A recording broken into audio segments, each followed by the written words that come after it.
दसरा चौकातील स्टेडियम की गुटखा मावा दारू पिणाऱ्याचा अड्डा, प्रशासनाने गांभीर्याने लक्ष देण्याची गरज। शिरोळ तालुक्यात भव्य मोठं स्टेडियम जयसिंगपूर शहरामध्ये लॉन सहित खूप छान पद्धतीने उभे केलं आहे।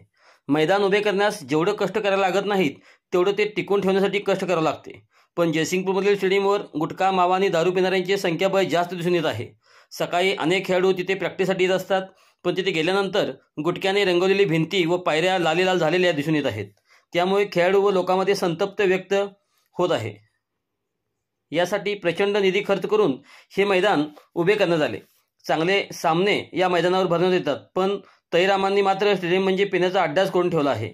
या मैदान व परिसराकडे प्रशासनाने गांभीर्यपणे लक्ष देऊन अशा लोकांच्यावर कारवाई करावीची मागणी खेळाडू वर्गातून होत आहे। प्रशासनाला लक्ष देण्यासाठी वेळ नसेल तर आम्ही अशा लोकांना चांगला धडा शिकू, असा संताप खेळाडू वर्गातून व्यक्त होतोय। चांगभलं न्यूजसाठी जयसिंगपूरहून अजय हराळे।